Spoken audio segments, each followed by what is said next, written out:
I spent 14 hours locked in my son's bathroom on Thanksgiving Day, and 16 days later, I sold his house out from under him. My name is Robert Crawford. I'm 67 years old, and this is my true story. November 23rd, 2023. That's the date everything changed. The date I stopped being someone's father and became someone's problem to dispose of. It was 3:47 in the afternoon when I walked into that guest bathroom down the hall from Derek's living room. I can still hear the sound of laughter coming from the other room. His friends, his wife Crystal's family. The smell of roasted turkey and stuffing filled the house. I washed my hands, dried them on the decorative towel that Crystal insisted no one actually use. Then I reached for the door handle. It spun uselessly in my palm. I tried again. Nothing. The mechanism was completely loose, disconnected from the latch. My stomach dropped.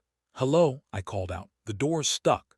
No response, just muffled conversation and the clinking of glasses. I knocked, louder. "Derek, I need some help in here." That's when I heard footsteps approach. Stopped just outside the door. "Dad." Derek's voice was low, almost a whisper, close enough that I knew he could hear me perfectly. "You're getting dangerous, wandering at night, forgetting where you are. Crystal and I talked to Dr. Morrison. You need supervised care." My heart started pounding. "What are you talking about?" "Derek, open this door. We're taking the kids to Sacramento for the long weekend. When we get back Monday, we'll have a serious talk about Pine Valley Memory Care. You'll be safer there." I stood there staring at that white door, unable to process what I was hearing. Then I heard him walk away. I pounded on the door, screamed his name, kicked at the base until my foot throbbed. 20 minutes later, I heard Derek's voice in the living room, smooth and concerned. "Dad went to bed early. You know how he gets confused lately. He needs his rest." The guests made sympathetic noises. Someone said something about that age and it's so hard. No one came to check on me. By 5:15 p.m., I heard car doors slamming, engines starting. The house fell silent. That bathroom had no windows, no phone reception. Just a toilet, a sink, and expensive tile that felt colder with each passing hour. I spent that night on the floor, my back against the bathtub, rationing water from the tap. My blood pressure medication was in my bedroom. My phone was on the kitchen counter charging. At 6:23 the next morning, I heard Derek's SUV start up in the driveway. He left me there. Actually left for his vacation while his father was trapped without food, without medication, without any way to call for help. I was 67 years old, and my only son had locked me in a bathroom like a misbehaving dog and gone to Sacramento. But here's what Derek didn't know. Here's what he never bothered to check when I gifted him that house 2 years earlier. I'm not just some confused old man. I'm Robert Crawford. I practiced real estate law for 40 years in Portland, Oregon. And when I handled the paperwork for that house transfer, I kept certain legal protections in place. Protections Derek never read carefully enough to understand. 16 days after Derek locked me in that bathroom, he came home from his extended vacation to find his house sold. $340,000. Cash buyer. 7-day close. The new owners were moving in that weekend. Derek stood in his driveway, holding the legal notice, his face white with shock. My attorney was there with a sheriff's deputy, making sure everything stayed civil. I wasn't there. I was already living in my new apartment in Portland, 72 miles away, holding a cashier's check for $135,200 and my dignity. You want to know how a locked-up old man sold his son's house in just over 2 weeks? You want to know what drives a son to treat his father like garbage to be disposed of? Stay with me, because this story isn't about revenge. It's about something much more important. It's about remembering who you are when everyone around you has decided you're no longer worth respecting. Before I go any further, I need to tell you something. This story sounds impossible. I know that. An elderly man locked in a bathroom somehow selling a house in 16 days while his son is on vacation. It sounds like fiction, but every word I'm about to share with you is true. Every document is real. Every detail is exactly as it happened. I've kept this story quiet for the past year.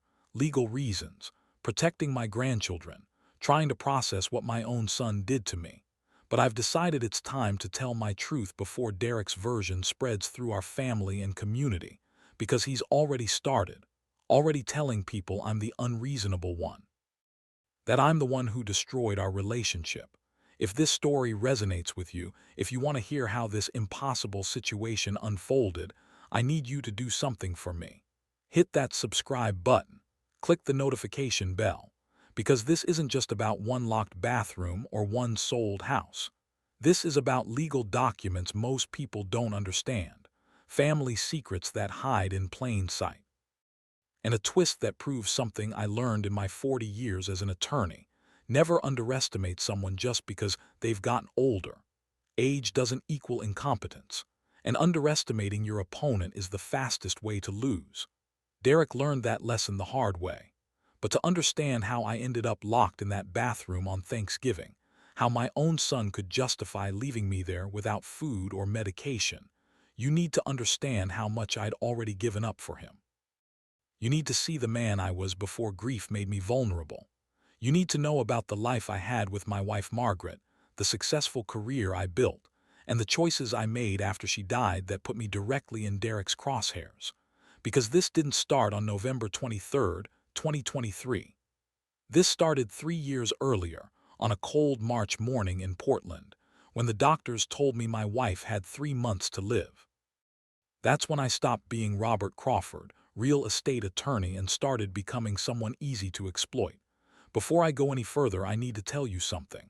This story sounds impossible, I know that. An elderly man locked in a bathroom somehow selling a house in 16 days while his son is on vacation.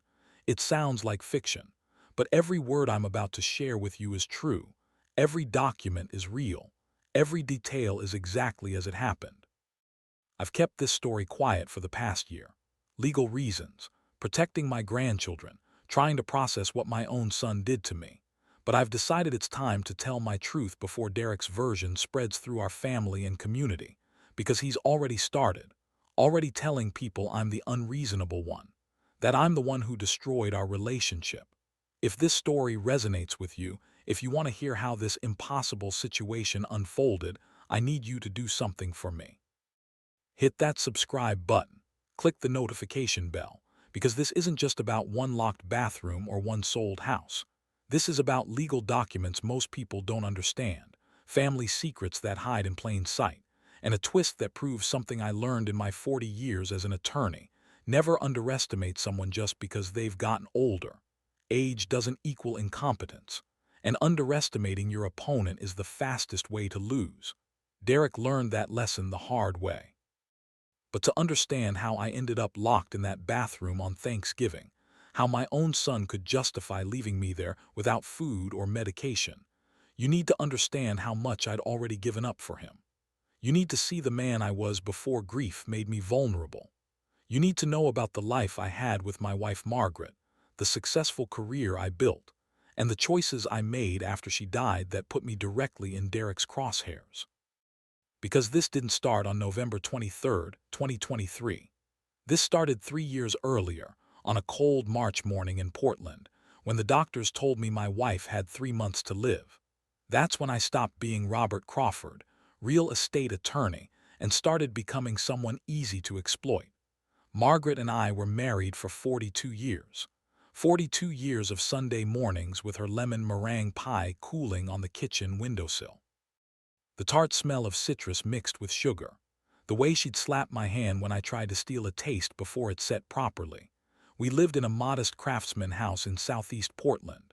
3 bedrooms, original hardwood floors that creaked in all the right places, a backyard with rose bushes Margaret bobbied like children. I worked downtown as a real estate attorney. 38 years with Morrison and Hendricks, then 4 more years of solo practice before I planned to retire. My office was on the 5th floor of the Spalding building. I can still smell the leather of my desk chair, still hear the way the radiator clanked every morning at 7:15. We weren't rich, but we were careful. Margaret tracked every dollar in her spiral notebooks with the blue covers. By the time I turned 65, we had $800,000 in savings and investments. The house was paid off. We were supposed to travel. Italy. Margaret wanted to see the Amalfi Coast. We had 1 son. Derek, he was a difficult child, bright but angry, never satisfied with what he had, Fired from 3 jobs by the time he was 35. Always had an excuse, always someone else's fault. But he was ours and we loved him. He married Crystal when he was 32, a thin woman with sharp features and a sharper tongue. Margaret never warmed to her, though she tried. "That woman looks at our home like she's cataloging assets," Margaret told me once. I laughed it off. They gave us 2 grandchildren, Emma, born in 2016, Lucas in 2019. Those kids were pure light.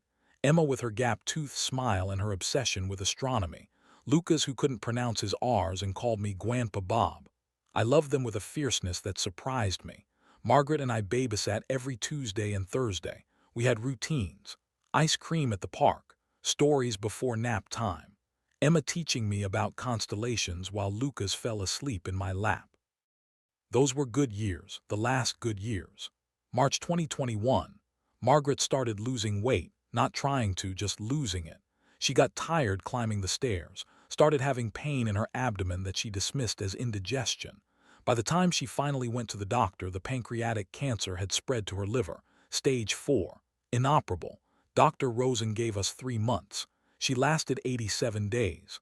I watched my wife of 42 years fade like a photograph left in sunlight. Her skin turned yellow, her hands became skeletal. Near the end, she couldn't keep down water. She died at 4:32 in the morning on June 9, 2021, in our bedroom with her hand in mine. I don't remember much about the funeral, just the weight of the casket handle.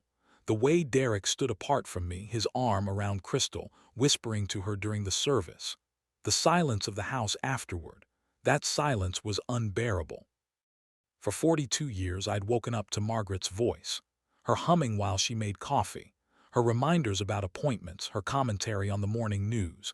Now there was nothing, just me and those creaking floorboards and rose bushes I didn't know how to care for. Derek called me 2 weeks after the funeral. "Dad, you shouldn't be alone right now. Why don't you come live closer to us? We've been thinking about getting a bigger place. You could help with the kids, we could help you, manage things." Manage things. That should have been my first warning, but I was drowning in grief. The thought of being useful again, of seeing Emma and Lucas every day, of not waking up to silence, it felt like a lifeline. "That sounds good, son," I told him. "That sounds really good." I put the Portland house on the market in July. It sold for $520,000. After fees and closing costs, I walked away with $492,000. Derek found a house in Eugene. 4 bedrooms, attached in-law suite, big backyard for the kids. The price was $340,000. Derek didn't have good credit, those job losses caught up with him, so he couldn't qualify for the full mortgage. "Dad, if you could help with $300,000 for the down payment, we could swing the rest. You'd live with us, part of the family, help us out, we help you out." I said yes. I handled all the legal paperwork myself. Old habits. I've been doing real estate transfers for 4 decades. I put Derek's name as primary owner but kept myself on the deed with specific language, life estate rights and 40% equity interest. That legal language would save my life later. But at the time, I was just a grieving widower who wanted to feel needed, who wanted to hear his grandchildren laugh, who couldn't stand the silence of his empty house. I moved to Eugene in September 2021. I thought I was moving toward family. I didn't realize I was walking into a trap. It started small. "Dad, could you watch the kids for an hour? Crystal has a doctor's appointment." 1 hour became 3, then 5, then 8-hour days, 5 days a week. I didn't mind at first. I loved Emma and Lucas. I told myself I was being useful, that this was the deal. I helped them, they helped me. But helping kept expanding. "Dad, could you throw in a load of laundry while you're here?" "Dad, the lawn needs mowing." "Dad, we're having friends over Saturday. Could you make that pot roast? You know how." "Dad, the fence is loose. You used to be handy, right?" By fall of 2022, I was working more than 50 hours a week. Childcare, cooking, cleaning, yard work, home repairs. Derek had a gym membership he used 4 times a week. Crystal got her nails done every Thursday at 2:00 p.m. I know because I watched Emma and Lucas every Thursday at 2:00 p.m. I was 66 years old and I'd become their unpaid housekeeper and nanny. But I told myself it was temporary. That Derek was going through a rough patch, that family helps family, I was lying to myself. The shattering came on February 14th, 2023, Valentine's Day. The irony isn't lost on me. It was 8:47 at night. I'd made dinner for the family, cleaned up, put Lucas to bed, and helped Emma with her homework. Derek had gone out to the garage to take a phone call. I needed the toolbox from the garage to fix a loose cabinet handle in my suite. I walked down the hallway past the laundry room toward the garage door. That's when I heard Derek's voice through the thin wall. I stopped. The hallway was cold. I remember that. The thermostat was in the living room and Derek kept it low. "Dad's always hot anyway," he'd said. I could smell motor oil seeping through the doorframe, that sharp chemical scent. "The old man's good for another year of free childcare at least." Derek's voice, clear, casual, like he was discussing a household appliance. My hand was on the doorknob, I froze. "Then we'll put him in Pine Valley Memory Care. There's one in Springfield, like 20 minutes away. We can visit once a month, look dutiful, you know." I should have opened the door, confronted him. But I couldn't move. Dad's too proud to admit he's losing it. He'll resist, but I've got Dr. Morrison ready to sign the incompetency papers. Already talked to him. Dad never met the guy, but Morrison owes me from that consulting job I did for his practice. My knees went weak. I pressed my palm against the wall to steady myself. The texture was rough under my hand, that cheap knockdown texture Derek had chosen to save money. Once he's declared mentally unfit, that 500 grand he's still sitting on becomes mine as power of attorney. Crystal and I can finally take that Europe trip, maybe get the kitchen remodeled. The sound of my own heartbeat filled my ears, a rushing, pounding sound that drowned out everything else. The beauty is, I've been laying the groundwork for months, told the neighbors he gets confused, told our friends he wanders at night. Even told Emma's teacher grandpa's having some memory issues so she wouldn't mention it if he mixes things up. He laughed, my son laughed. "By the time we're ready to move him, everyone will say, yeah, we noticed he was declining." No one questions it when an old guy loses his marbles. I stood in that cold hallway for another 3 minutes. Maybe longer, I don't know. Derek wrapped up his call. "Yeah, man, talk later." Crystal's giving me the look. Apparently I'm supposed to care about Valentine's Day. I heard his footsteps approaching the door. I moved. I don't remember walking back to my suite, but suddenly I was there, sitting on the edge of my bed, staring at my hands. They were shaking. Everything was shaking. I thought about Margaret, what she would say if she knew, what she would do. I thought about the $300,000 I'd given Derek, the life I'd left in Portland, the friends I'd lost touch with because Derek said the drive was too much for me, that I should take it easy. I thought about Emma telling her teacher I had memory issues, about neighbors nodding sympathetically when Derek mentioned my confusion. He'd been building a cage around me, brick by brick, lie by lie, and I'd been so desperate for family, so hollowed out by grief, that I'd walked right into it. That night I barely slept. I lay in the dark of my tiny bedroom, the in-law suite with the lock Derek had removed for safety, and tried to understand how my son, my only child, could talk about institutionalizing me like I was a problem to be solved. How he could steal from me, lie about me, plan to lock me away, all while I cooked his dinners and raised his children. The answer was simple, and it hurt more than anything. He didn't see me as his father anymore. He saw me as an asset, as free labor now and free money later. I was 66 years old, and I just learned that to my son I was never a person. I was just a thing to be used up and discarded. 9 months. That's how long I lived between the night I overheard that phone call and the night Derek locked me in the bathroom. 9 months of waking up every morning in that house, knowing the truth and pretending I didn't. I continued caring for Emma and Lucas. I couldn't stop. I loved them genuinely, desperately. But every interaction with Derek now carried weight I couldn't shake. I noticed everything now. The way he'd say, just loud enough for the kids to hear, "Grandpa forgets things sometimes, so if he tells you something different than what Daddy said, check with me first." The way he scheduled doctor appointments without telling me, then acted surprised I didn't remember. "Dad, I told you about this last week. See.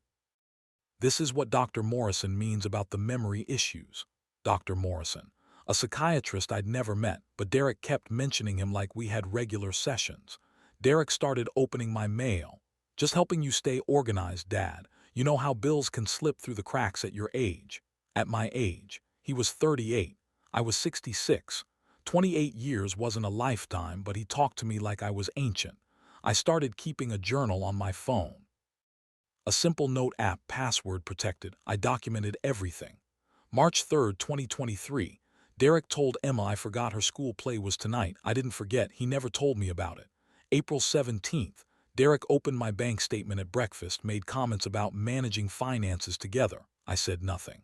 May 22nd. Heard Derek tell a neighbor Dad wanders at night sometimes. Dementia, probably. Keep an eye out, will you? I didn't wander. I slept fine. But now the neighbors looked at me with pity. My old friends from Portland called less and less. The drive was 2 hours. Derek made comments. Dad gets tired easily now, maybe space out the visits. So they spaced them out until the visits stopped. I was isolated completely, but I held on through rituals, small things that kept me tethered to who I really was.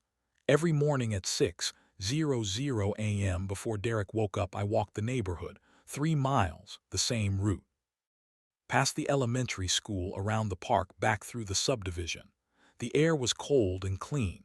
No one was awake to pity me or lie about me, just me and the sunrise. While I cooked, and I cooked every dinner every night, I listened to big band music on headphones. Glenn Miller, Benny Goodman, the music Margaret and I used to dance to in our kitchen on Saturday nights. Derek thought I was just an old man who couldn't hear well anymore, but those songs kept Margaret alive for me. Kept me alive. In my bedroom at night, I read legal journals on my tablet, real estate law updates, case studies, precedents. My mind worked through complex property transfers and title disputes the same way it had for 40 years. My brain was sharp, I knew it was sharp, but some days I doubted myself. Maybe Derek was right. Maybe I was forgetting things. Maybe I was a burden. Those were the darkest days. I called Jim Hendricks twice during those 9 months. Jim had been my law partner for 23 years before we both semi-retired. He knew me better than almost anyone. The first call was in April. We talked about nothing, his golf game, his daughter's new baby, the weather. I wanted to tell him what was happening. The words wouldn't come. The second call was in August. I got closer. Jim, you ever feel like you're losing yourself, like people don't see you anymore? Bob, you feeling okay? You sound off. I'm fine, just, getting older. Wondering if that's normal. You're 66, not 96. Your mind's sharper than mine ever was. Don't let anyone tell you different. I almost broke down, almost told him everything right then. But shame stopped me. I was Robert Crawford. I'd negotiated million-dollar deals. I'd argued cases. How could I admit I'd become a servant in my son's house, that I was being systematically erased? So I laughed it off, changed the subject, hung up feeling more alone than before. But there were moments of clarity that cut through the darkness. Watching Emma read Harry Potter, her finger tracing the lines, sounding out the hard words, the focus on her face, the intelligence. She was 7 years old and brilliant, helping Lucas build with blocks. The way he'd announce his plans, Grandpa Bob, I'm making a castle with a moat, then execute them perfectly. He was 4 and understood structural engineering better than most adults. These kids were real. Their love for me was real. And in those moments I remembered, I'd practiced real estate law for 40 years. I'd built a life with Margaret through careful planning and hard work. I'd saved $800,000 through discipline and intelligence. My mind was sharp. Derek was the one making mistakes, he just didn't know it yet. November 23, 2023, Thanksgiving. Derek called it a small gathering. 12 people crammed into the living room. Crystal's parents, a couple from Derek's gym.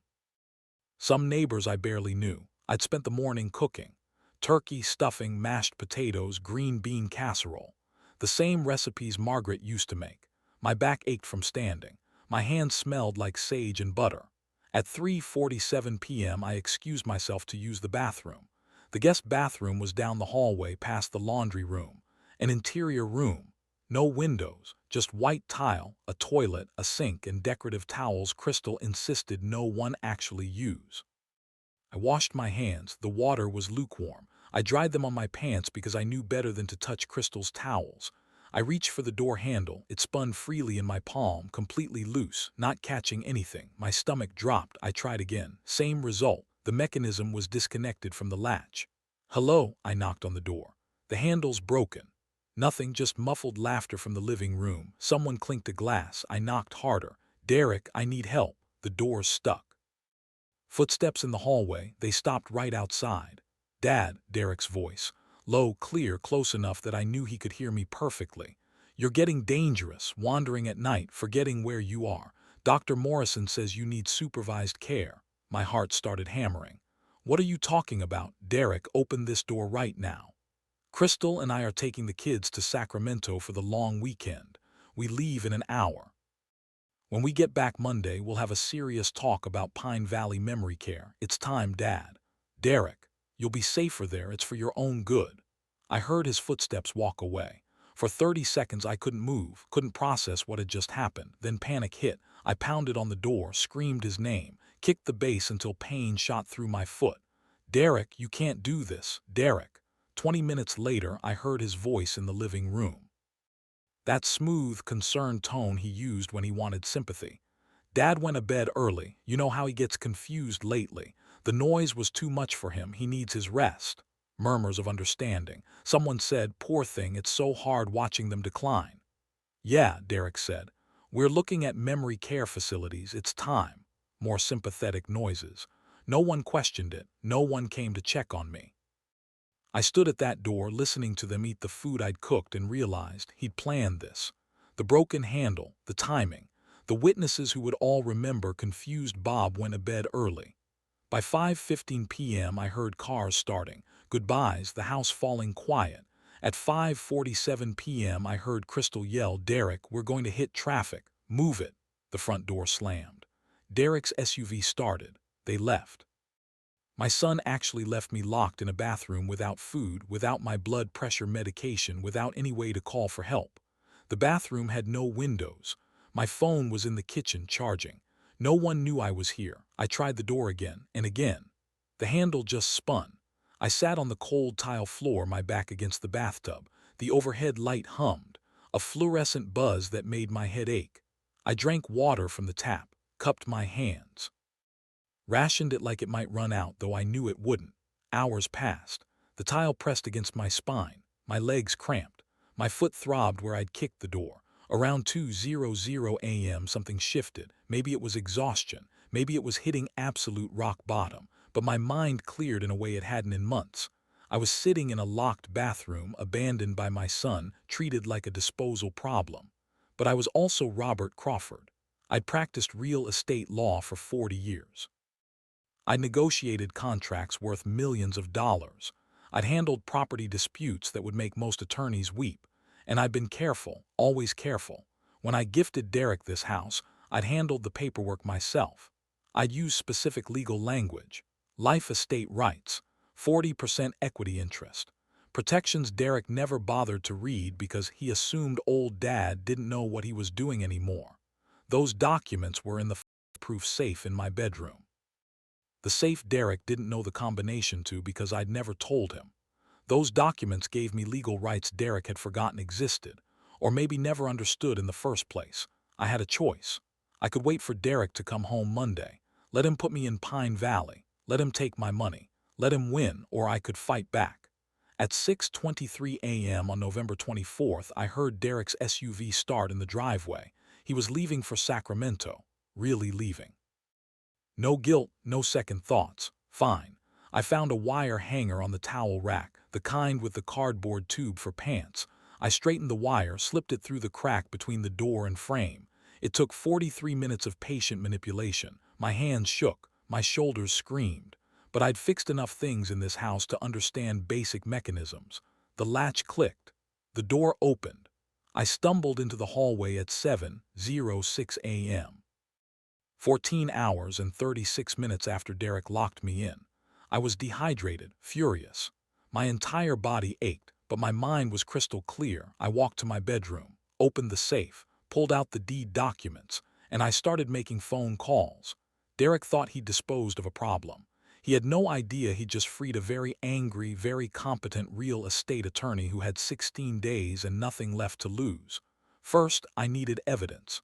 My bedroom door had no lock. Derek removed it 6 months earlier. For safety, Dad, what if you fall and we can't get in? I didn't argue then. I argued now silently as I pulled the small fireproof safe from the back of my closet. The combination was Margaret's birthday, 6/15/52. My hands shook as I turned the dial, once, twice, 3 times before it finally clicked. Inside, the original deed documents, my will, Margaret's death certificate, the life insurance paperwork. I pulled out the deed with both hands. There it was. Page 3, Section 7B legal language I'd written myself 2 years ago when grief made me stupid but professional training made me careful. Primary owner, Derek James Crawford. Secondary owner with life estate rights and 40% equity interest, Robert Allen Crawford. Life estate rights. That meant I had the legal right to live in this house for the remainder of my life. If that right was denied, say, by being locked in a bathroom and threatened with institutionalization, I could force a sale under Oregon property law, 40% equity interest. That meant I owned 40% of this house's value outright, not as a gift, as an owner. Derek never read this carefully.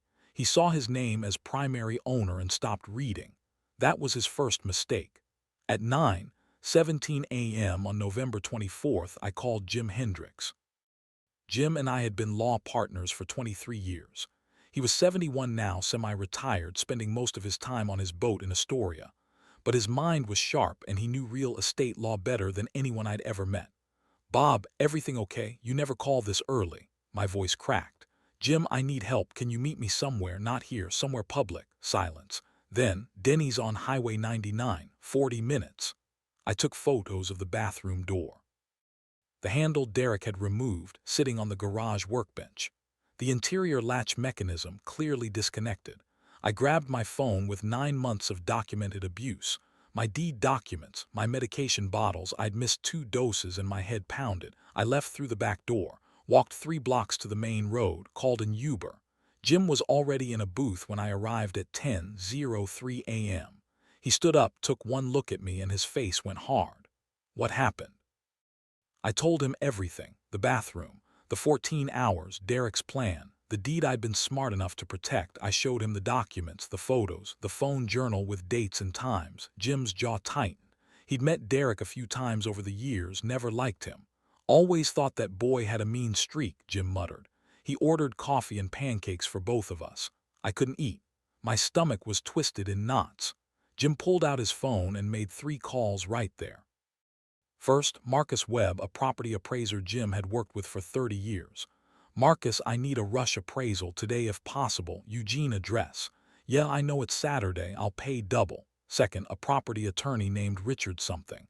"Rick, you still doing elder rights cases? Got a situation. Life estate rights being violated. Needs immediate action." Third, a number Jim scrolled through his contacts to find. "Danny, Jim Hendricks. That cash buyer you work with, the one who does quick closes, he's still in the market." By 11:30 a.m. we had a plan forming. By noon we had obstacles stacking up. Marcus could appraise the house Monday. It would likely come in around $340,000, maybe a bit less given the market. My 40% meant roughly $136,000 after the remaining mortgage was paid off. But we had 4 days. Derek was coming back December 3rd. We needed to close before he returned or we'd face legal challenges that could drag on for months. And Derek had been building his incompetency case for a year. He could sue, claim I wasn't mentally fit to make this decision. He had Dr. Morrison ready to sign papers. He had neighbors who'd heard him say I was declining. "We need to establish your competency beyond any doubt," Jim said. "Medical documentation, multiple doctors, formal evaluations. In 4 days. My voice sounded hollow. In 4 days. At 2:00 p.m. we met Patricia Chen at Jim's office downtown. Patricia was 45, sharp-eyed, with gray streaks in her black hair she didn't bother dyeing. She specialized in elder rights and financial abuse cases. She'd seen situations like mine before. She interviewed me for 90 minutes, asked about my work history, had me explain complex legal concepts, Asked me to recall specific dates, events, names. Tested my memory, my reasoning, my judgment. Finally, she sat back. Mr. Crawford, you're sharper than most 40-year-olds I represent. Your son is trying to gaslight you, and frankly, he's doing a piss-poor job of it. Let's protect you. I almost cried. Jim arranged 3 doctors through his network, a general practitioner, a neurologist, a psychiatrist, a real one, not Derek's fictional Dr. Morrison. The evaluations happened Sunday and Monday. Cognitive tests, memory assessments, mental health screenings. All 3 doctors signed statements. Robert Crawford shows no signs of cognitive impairment, dementia, or incompetency. He is fully capable of making his own legal and financial decisions. By November 26th, we had a buyer, a young couple relocating from California for work. They needed a house fast. They had cash from selling their Silicon Valley condo. $338,000, $7 day close. Patricia filed emergency legal paperwork establishing my competency, the medical evaluations, the deeds showing my legal rights, documentation of Derek's abuse, the journal, the photos, everything. Tuesday afternoon, I had to go back to the house. Derek was still in Sacramento. The house was empty, but walking through that door felt like entering a crime scene. The kitchen where I'd cooked 1,000 meals, the living room where I'd played with Emma and Lucas, the hallway where I'd stood and heard my son plot to institutionalize me. I packed fast, 4 boxes, my clothes, Margaret's photo albums, legal documents, personal items that mattered. In my bedroom, I wrote a note on yellow legal paper. Emma and Lucas, Grandpa loves you more than anything in the world. I'm sorry I have to leave. When you're older, I hope you'll understand. Love always, Grandpa Bob. I left it on my bed where they'd find it. I walked out of that house at 4:47 p.m. on November 26, 2023. I never went back. December 2nd, 2023, 2:00 p.m. Patricia Chen's law office occupied the 3rd floor of a building on Willamette Street in downtown Eugene. Modern, clean, the kind of place that smelled like fresh coffee and expensive furniture polish. I sat at the conference table, polished oak, so smooth my reflection showed in it. Afternoon sun streamed through the windows. I could see the courthouse across the street, the place where Margaret and I had gotten our marriage license 43 years ago. Patricia sat to my right, Jim to my left. Across from us, the buyer's agent and the young couple who were purchasing Derek's house. Their house now, I reminded myself. Mr. Crawford, if you'll sign here and here, initial here. I signed my name 23 times, Robert A. Crawford, over and over. Each signature felt like freedom. The buyer's agent slid a cashier's check across the table. $135,200. I stared at it, the proof, physical, tangible proof that I'd done it. My 40% equity minus closing costs minus the remaining mortgage Derek had taken out last year without telling me. He'd borrowed $60,000 against the house for God knows what. That came out of his share, not mine. I picked up the check. My hands were steadier than they'd been in months. Mr. Crawford. Patricia's voice was gentle. You okay? I nodded, couldn't speak. If I spoke, I'd break down. This wasn't about the money. It never was. This was about proving I still existed, that I wasn't just some confused old man to be locked away and forgotten. Patricia had prepared a legal package 3 inches thick. She showed it to me that morning, walked me through every page. Page 1. Notarized statement from Dr. Sarah Kim, neurologist. Patient demonstrates normal cognitive function for his age. No signs of dementia, memory impairment, or decision-making deficits. Page 12. Statement from Dr. Robert Feldman, psychiatrist. Mr. Crawford presents as mentally competent, emotionally stable, and fully capable of managing his own affairs. Claims of incompetence appear to be fabricated. Page 18. Statement from Dr. Martinez, general practitioner. Patient is in good health. Cognitive testing shows above-average results. No medical reason for supervised care. Page 27, the original deed documents. The language I'd written protecting myself. Highlighted now, impossible to miss. Page 41, my phone journal. 9 months of documented abuse. Dates, times, direct quotes. Page 56, photos of the bathroom door. The removed handle, the disconnected mechanism. Page 63. A formal complaint outlining elder abuse, financial exploitation, and unlawful imprisonment. Everything Derek had done, everything he'd tried to hide, documented, proven, undeniable. The new owners take possession December 6th at noon, Patricia explained to everyone. All personal property must be removed by then. The young couple nodded. They seemed nice. A little nervous. They had no idea about the war they'd walked into the middle of. We shook hands. Signed the last papers. By 3:15 p.m. it was done. The house was sold. Derek didn't know yet. He was driving back from Sacramento, expected to arrive home around 9:00 p.m., but Patricia had a different plan. December 3rd, 9:34 a.m. I wasn't there. I was 72 miles away in Portland in the small furnished apartment Jim had helped me find. One bedroom, clean, quiet, mine. But Patricia called me at 9:47 a.m. and she told me everything. She'd been waiting in Derek's driveway when he pulled up that morning. Her black Audi parked right where he usually parked. A sheriff's deputy standing beside her car, just as witness. No arrest, not yet. Derek got out of his SUV slowly. Patricia said he looked confused at first, then wary. "Can I help you, Mr. Derek Crawford? I'm Patricia Chen, attorney at law. I represent your father, Robert Crawford." Patricia said. Derek's face went blank. "My father, what's this about? Is he okay?" "Your father is fine, better than fine, actually. I'm here to inform you that the property at 847 Riverside Drive has been sold. The sale closed yesterday. The new owners take possession December 6th at noon. You have until that time to remove all personal belongings." Silence. Patricia said it stretched for at least 15 seconds. Then, "What? That's my house. What are you talking about?" Patricia handed him the notice. Legal paper, official seal, all very formal. Derek read it. Patricia said she watched his face change. Confusion, disbelief, then rage. "This is insane. My father doesn't own this house. I own this house. He can't sell it." "Actually, Mr. Crawford, your father retained life estate rights and 40% equity interest when the property was transferred to you in 2021. Under Oregon law, when those rights are violated, for instance, through unlawful confinement and denial of residence, he has the legal authority to force a sale. He's senile. He doesn't know what he's doing. I'll sue for incompetency." Patricia pulled out the medical evaluations, handed them to him one by one. 3 independent doctors evaluated your father.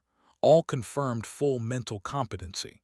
Would you like to contest their professional opinions in court? Derek's hands shook as he held the papers. "This is illegal. You can't just—" "I can, and I did, on behalf of my client, who I might add has documented 9 months of elder abuse, financial exploitation, and unlawful imprisonment. That last one is a felony in Oregon, Mr. Crawford." Patricia said. Derek's face went white. "Here's what's going to happen. You have a choice. Accept that this sale is legal. Vacate the property by December 6th. Your father won't press criminal charges. Everything ends here. And if I don't, then every piece of evidence we have goes to the Lane County District Attorney, including your recorded statement about putting your father in memory care to access his money." Derek froze. "What recorded statement?" Patricia pulled out her phone, played 30 seconds of audio. Derek's voice clear as day coming through a bathroom door. "The old man's good for another year of free childcare, then we'll put him in Pine Valley memory care. Dad's too proud to admit he's losing it. Once he's declared unfit, that $500 he's still got becomes mine." Patricia said. Derek's face cycled through emotions like a slot machine. Rage, fear, calculation. "That's illegal recording. You can't use that. Oregon is a one-party consent state, Mr. Crawford.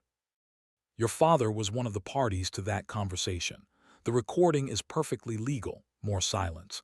"You have until December 6th, Patricia repeated.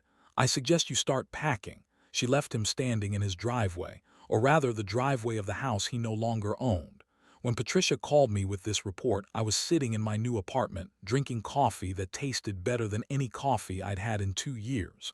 "How'd he take it?" I asked. "About as well as expected. Accept the terms. He's not stupid enough to go to prison over this." "Good. Bob, how are you feeling?" I looked around my little apartment, my boxes stacked in the corner, Margaret's photo on the side table, sunlight coming through the window. "Free," I said. "For the first time in 2 years, I feel free." December 5, 2023, 4:00 p.m. Derek called that morning, asked to meet. Said we needed to talk. I almost said no, but Patricia advised me to do it. Closure, she said, and witnesses. So we met at the Starbucks on Willamette Street, the same street as Patricia's office. Neutral ground, public, safe. Patricia came with me, sat at the next table, close enough to intervene if needed, far enough to give us space. The coffee shop was decorated for Christmas. Garland wrapped around the light fixtures. A small artificial tree in the corner. Holiday music played through the speakers, something instrumental and forgettable. Outside it was already dark. Winter in Oregon. The sun set by 4:30 and the rain had started again. That constant drizzle that made everything gray. I ordered a black coffee, couldn't drink it, just held the cup for warmth. Derek arrived at 4:07 p.m. I hadn't seen him in 12 days, since before Thanksgiving, since before the bathroom. He looked terrible, unshaven. His shirt was wrinkled, untucked on one side, dark circles under his eyes, hair uncombed. This was not the Derek who went golfing 3 times a week and prided himself on looking successful. He sat down across from me. The chair scraped loudly against the tile floor. For maybe 30 seconds, neither of us spoke. The espresso machine hissed. Someone laughed at a table behind us. "You sold my house." His voice was flat, exhausted, but underneath I heard rage simmering.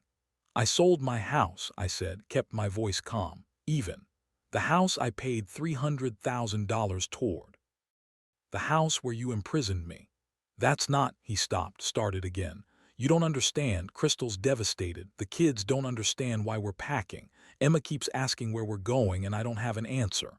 Maybe you should have thought about that before you locked me in a bathroom and left for Sacramento." The door handle broke. It was an accident. I pulled out my phone, set it on the table between us, pressed play. His voice filled the space between us. Not loud. Just clear enough. "You're getting dangerous, Dad, wandering at night, forgetting where you are. Crystal and I are taking the kids to Sacramento for the long weekend. When we get back Monday, we'll have a serious talk about Pine Valley memory care." I stopped the recording, put the phone back in my pocket. Derek's face had gone pale. "You recorded me. Oregon is a one-party consent state. I was one of the parties." He shook his head, looked around like someone might help him. "No one was paying attention to us. That's taken out of context. What context makes locking your father in a bathroom for 14 hours acceptable?" He didn't answer. "What context makes planning to have me declared incompetent so you can steal my money acceptable?" "I never said that. You said it to someone on the phone in February, in your garage, while I stood in the hallway and listened to you laugh about putting the old man in memory care so you could take my money and remodel your kitchen." Derek's jaw tightened. "You're twisting everything." "Am I?" The espresso machine hissed again. Holiday music shifted to something with bells. Derek leaned forward, changed tactics. His voice went soft, pleading. "Dad, think about Emma and Lucas. This is their home. Where are they supposed to live? You're punishing them for my mistakes." There it was, the guilt card. The one I'd been expecting. It still hurt. I loved those kids. God, I loved them. The thought of them confused and displaced made my chest ache, but I kept my voice steady. "I love Emma and Lucas more than you understand, more than you've ever understood, apparently, but I won't let you use them as shields for your cruelty. They're your grandchildren, and you're my son. That didn't stop you from treating me like unpaid help, like a problem to be disposed of." Derek sat back. His hands clenched on the table. "You have a business degree, Derek. You're 38 years old. You have no mortgage payment now. Figure out where to live like every other parent does. With what money? You took everything. I took 40% of a house I paid for. You still have 60%. That's over $200,000 after the mortgage. More than most people have to start over with. That's not enough for. It's more than enough. I built a life with Margaret on less. We raised you on less." Derek's voice rose. "That was different. The economy was different. Everything costs more now. Then get a job. Keep a job this time. Stop blaming everyone else for your problems." Several people glanced our way. Derek noticed, lowered his voice. "What if we split the money? What if you give me your share and you can come back? We'll work it out, make it better this time." I almost laughed. Almost. "Derek, I have $135,000 from the house sale. I have my retirement savings. I have my mind, my health, and my dignity. I don't need your money." "Then what do you need?" I needed your respect. I needed your love. I needed you to see me as your father, not as free labor or a bank account with a pulse. I do see you as my father. No, you see me as someone to exploit, someone weak, someone you could lock in a bathroom and abandon." Derek's voice broke. Actually broke. "You're my father. How can you do this to me?" I'd prepared for this moment, rehearsed my response with Patricia, but sitting across from him, from my son, my only child, the words still hurt to say. I asked myself that same question for 14 hours in your bathroom. Derek stared at me. I watched something die in his eyes, hope maybe, or the last pretense of our relationship. He stood up. The chair scraped again. "I hope you're happy. I hope this was worth it, destroying your own family." "I didn't destroy our family, Derek, you did. The day you decided I was worth more to you in a memory care facility than in your life." He walked out without another word.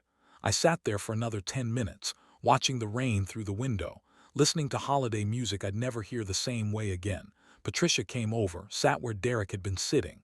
"You okay?" I nodded. "He'll accept the terms. His lawyer called 20 minutes ago. Derek's accepting. He'll vacate by noon tomorrow. No contest. No charges filed. The storage unit. I arranged it. 3 months paid. You're a good man, Bob, more generous than he deserves. Maybe. But Emma and Lucas needed their toys, their books, their clothes. That wasn't Derek's money paying for storage. It was mine. One last thing I could do for those kids I'd probably never see again." "It's over," Patricia said. "Yeah," I said, "it's over." But it didn't feel like victory. It felt like grief. A different kind, but grief all the same. 6 months later, June 2024. I'm sitting on the balcony of my apartment in Portland's Pearl District, drinking coffee I made exactly how I like it. Strong, 2 sugars. No one telling me I'm using too much sugar or that I should switch to decaf. It's Wednesday morning, 7:23 a.m. The sun is already warm. Summer roses bloom in the courtyard below and their scent drifts up through the morning air. My apartment is small, 2 bedrooms. One for me, one for the life I'm slowly rebuilding. The second bedroom has boxes I still haven't unpacked. Margaret's photo albums. Books I collected over 40 years. Things I thought I'd lost forever. The rent is $1,400 a month. I can afford it. Between my savings and the money from the house sale, I'm comfortable. Not rich, but comfortable. And more importantly, independent. I work now. 10 hours a week at Jim's firm downtown. Consulting work. Reviewing real estate contracts. Catching errors younger attorneys miss, proving to myself and to anyone who needs proof that my mind is sharp. Last week I caught a title discrepancy that would have cost a client $80,000. Jim called it the sharpest catch I've seen all year. Coming from Jim, that meant something. I've reconnected with my church. The same congregation Margaret and I attended for 30 years. People I'd lost touch with during my time in Eugene. They welcomed me back without questions. Just hugs and invitations to coffee. I joined a senior hiking group. We meet Saturday mornings. Easy trails mostly. But last month we did a 6-mile loop around Forest Park and I kept up with everyone. Didn't need help. Didn't slow anyone down. On Thursdays I volunteer at the community center, teaching legal literacy. Helping people understand contracts, leases, tenant rights. Things that seem simple when you've practiced law for 40 years but are mysteries to most people. It feels good to be useful again. Useful by choice, not obligation. Not because someone is exploiting my free labor, but because I have something valuable to offer.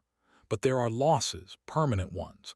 Losses that wake me up at 3:00 a.m. sometimes. I haven't seen Emma and Lucas since I left, not once in 6 months. Derek sends texts occasionally. They vary. Sometimes apologetic. "Dad, I'm sorry. I handled things badly. Can we talk?" Sometimes accusatory. "You destroyed this family. I hope you're proud." I don't respond to either version. What would I say? I heard through mutual acquaintances that Crystal filed for divorce in March. Smart woman. She saw which direction Derek's life was heading and got out. They're splitting custody of the kids. Derek moved to a small apartment in Springfield. I wonder if he's working. I wonder if he's learned anything. Mostly, I try not to think about him at all. But I think about Emma and Lucas every single day. Emma turned 8 in April. I wasn't there. Didn't even get to send a card because I don't have their new address. Lucas is learning to read now, or he should be. He'd be 4 and a half. The perfect age for those early reader books with big pictures and simple words. I keep a photo of them on my nightstand, taken 2 years ago before everything fell apart. Emma's showing Lucas how to blow dandelion seeds. His face is pure concentration. Her smile is pure joy. Some mornings I wake up and look at that photo and feel the loss like a physical ache. I gave up my grandchildren to save myself. That's the truth I have to live with. But last week Jim called me, said he had news. Crystal's lawyer contacted Patricia. Crystal wants your contact information. She wants Emma and Lucas to have a relationship with you, separate from Derek. I sat in my apartment for 2 hours after that call, staring at that photo on my nightstand. Part of me wanted to call immediately, say yes, give my number, start rebuilding what I'd lost, but another part was afraid that reconnecting would bring Derek back into my life, afraid of more manipulation, more pain, more battles I didn't have the energy to fight, so I did nothing. Told Jim I needed time to think, and I've spent this past week thinking. This morning I woke up at 6:15, made my coffee, came out to the balcony. The city was quiet. That early morning quiet before traffic picks up, before the world demands your attention. I sat here with my newspaper, reading at my own pace. No one rushing me. No one making comments about how long I take to finish an article. The roses smelled incredible, sweet and clean, and I realized something. I'm not afraid anymore. For 2 years in Eugene, I was afraid constantly. Afraid of Derek's anger, afraid of losing Emma and Lucas, afraid of being alone. Afraid that maybe Derek was right and I was losing my mind. That fear made me small, made me accept the unacceptable. But sitting here this morning in my own space, living my own life, I realized the fear is gone. Whatever comes next, whether Crystal lets me back into Emma and Lucas's lives, whether Derek escalates, whether I spend the rest of my life alone, I can handle it. Because I'm not that desperate, grief-stricken man who moved to Eugene anymore. I'm Robert Crawford. 67 years old, former real estate attorney, widower, father, grandfather, a man who remembered who he was when everyone tried to convince him he was someone else. I finished my coffee, went inside, called Patricia. Give Crystal's attorney my number, I told her. I want to talk to her. You sure? I'm sure. Whatever happens next, I'll face it as myself, not as someone's burden, not as someone's servant, not as someone's victim, just as me, and that's enough. Looking back now, I understand something I couldn't see while I was living through it. I enabled Derek's behavior, not intentionally, not consciously, but by accepting mistreatment to avoid loneliness. I taught him that I would tolerate anything to keep some version of family alive. When Margaret died, I lost more than my wife. I lost my purpose, my identity, the person who made me feel seen. That grief made me desperate. And desperate people make themselves small to fit into spaces they were never meant to occupy. Derek saw that desperation, and he used it. I wish I could say this was unique, that my story was some rare tragedy, but it's not. 1 in 10 older Americans experiences elder abuse. 1 in 10. And most of it comes from family members who view us as burdens to manage or assets to exploit. We become invisible. Our needs don't matter. Our voices don't count. We're expected to be grateful for whatever scraps of dignity we're allowed to keep. But here's what I learned in that bathroom, sitting on cold tile for 14 hours. There's a difference between being old and being weak. There's a difference between needing help and being helpless. I was 67 years old. I'd lost my wife. I'd lost my home. I'd lost my independence. But I hadn't lost my mind. I hadn't lost my legal knowledge. I hadn't lost my right to be treated with basic human respect. Selling that house wasn't about revenge. It was about survival. It was about looking at myself in the mirror and recognizing the person staring back. Am I proud of the estrangement from Emma and Lucas? No, that loss cuts me every single day. But am I ashamed of protecting myself? Of refusing to be institutionalized and robbed by my own son? No, I'm not ashamed of that, because the alternative was worse than losing them. The alternative was losing myself completely.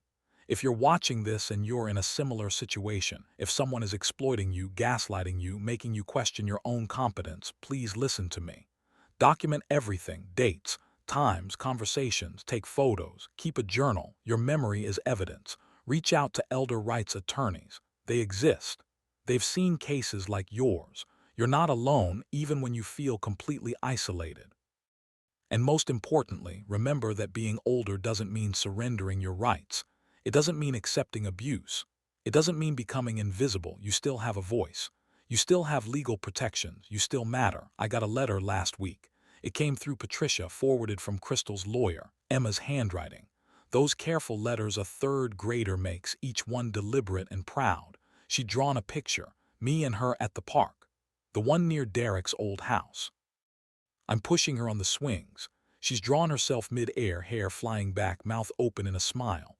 At the bottom, in blue crayon, "I miss you, Grandpa."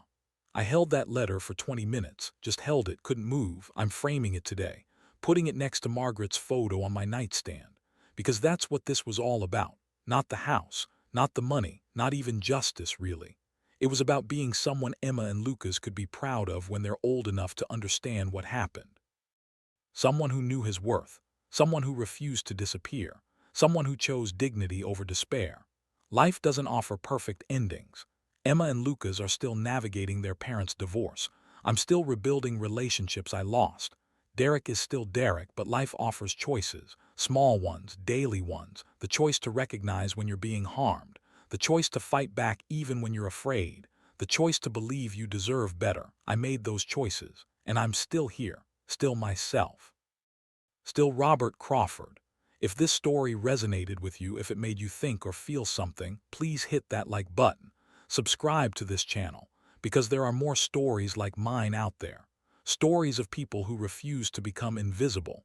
Stories of second chances and hard-won dignity. And I want to ask you something. I want you to share in the comments below. Have you ever had to choose between family peace and your own well-being? Have you ever had to walk away from people you love to protect yourself? How did you find the courage to put yourself first? I read every comment, and I promise you your story matters. Your experience might be exactly what someone else needs to hear right now. Someone sitting in their own version of that bathroom, wondering if they have the strength to open the door. Tell them, tell all of us, because we're stronger together than we are alone. This is Robert Crawford, 67 years old, widower. Father, grandfather, real estate attorney, survivor, and this is my true story.